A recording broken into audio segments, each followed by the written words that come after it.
మొన్న జరిగిన శాసనసభ ఎన్నికల్లో ఇటు కురమ సోదరులకు అటు యాదవ సోదరులకు చెరి 2 అసెంబ్లీ టికెట్లు ఇచ్చినాం.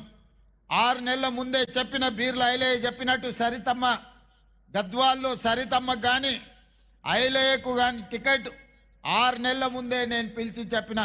మీరు ఎవరి దగ్గరికి వెళ్ళాల్సిన పని లేదు, ఎవరి ముందల చేతి జోడించాల్సిన పని లేదు.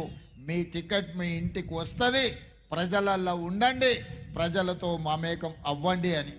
ఇవాళ కుర్మ సోదరులకు 2, యాదవ సోదరులకు 2 టికెట్లు పార్టీ పరంగా కేటాయించడం జరిగింది. కానీ మా సరితమ్మ అతి తక్కువ మార్జిన్తో ఈరోజు ఓడిపోయింది. గెలిపించినుంటే బాగుండేది. నేను కుర్మ సోదరులకు నా సూచన ఒక్కటే, ఎవరికి మీ వాళ్ళకి అవకాశం వచ్చినా మీరందరు కలిసికట్టుగా ఉండి గెలిపించుకున్నప్పుడే మీ ఉనికి మీ మనుగడ కొనసాగుతుంది. రేపు ఏ రాజకీయ పార్టీ అయినా మీకు టికెట్ ఇస్తుంది. లేకపోతే ఏమంటారు, కుర్మ సోదరులకు టికెట్ ఇస్తే గెలిచే అవకాశాలు తక్కువ ఉంటాయి కాబట్టి ఆ టికెట్లు తీసి ఇంకొకరికి ఇవ్వండి అనే ప్రమాదం ఉంది. ఈ ప్రమాదాన్ని మీరు అర్థం చేసుకోండి.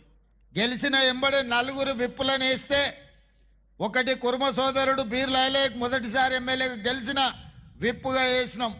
ఆది శ్రీనివాస్ కాపు సోదరుడికి వేసినాం. అడ్లూరి లక్ష్మణ్ మాదిగ సోదరుడిని విప్పు చేసినాం. డాక్టర్ రామచంద్ర నాయకు ఒక గిరిజన సోదరుడికి. ముఖ్యమంత్రిగా విప్పులే నా కళ్ళు నా చెవులు. ఎందుకంటే నాకు స్పీకర్కు మధ్యలో అనుసంధానం చేసేదే విప్పులు. అలాంటి పదవుల్లో 2 బలహీన వర్గాలు, ఒక దళితుడు, ఒక గిరిజన్ని, 4కి 4 సామాజిక న్యాయము, 4 సామాజిక వర్గాలకు అవకాశం కల్పించి ఈరోజు వాళ్ళని అందరిని కూడా ముందుకు తీసుకెళ్ళడానికి ప్రయత్నం చేస్తున్నాం. ఇవాళ బీర్ల ఐలయ్య విప్ అయిందంటే మీరు ఎమ్మెల్యేగా గెలిపించండు కాబట్టి ఇవాళ విప్ అయిండు.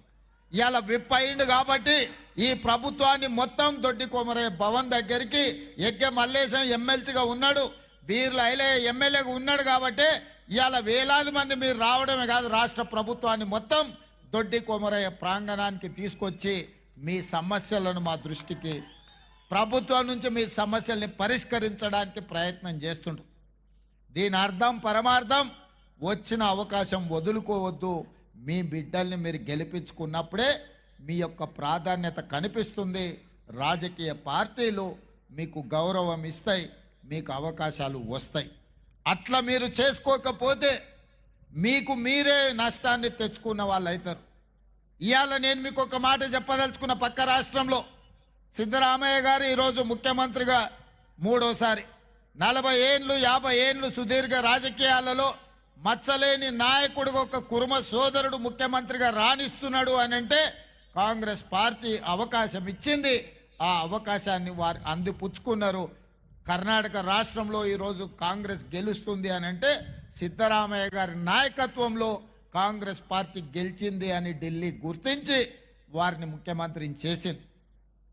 ఇవన్నీ కూడా మీరందరూ మీ వాళ్ళని కాపాడుకున్నప్పుడే ఇది సాధ్యమవుతుంది. ఇవాళ సామాజిక న్యాయం జరగాలి అని అంటే మీ టికెట్లు మీకు వచ్చినప్పుడు మీరు గెలిపించుకోవాలి. కొన్నిసార్లు కొన్ని ఇబ్బందులు ఉంటాయి, మనం రకరకాల వేరే పార్టీలలో ఉంటాం. కానీ ఓ సందర్భం వచ్చినప్పుడు మన సమాజాన్ని మన సంఘాన్ని గెలిపించుకోవాలంటే మనం అందరం కూడా ఏకం కావాల్సిన అవసరం ఉంటుంది. అవకాశాలు వచ్చేవాళ్ళు ఎక్కడున్నా నడుస్తుంది, వర్గాలుగా విడిపోయినా నడుస్తుంది. ఎక్కడున్న వాళ్ళ కొమ్ము గెలిస్తే వాళ్ళు ఒక దిక్కు ఉండాల్సిన పని లేదు. లేక అవకాశం వస్తే మీరందరూ ఒక్క దిక్కున ఉండాలి, ఒక్క పక్కన ఉండాలి. ఆ వచ్చిన అవకాశాన్ని అందిపుచ్చుకోవాలి. అప్పుడే మీరు ఈ సమాజంలో మనుగడ సాధించగలుగుతారు.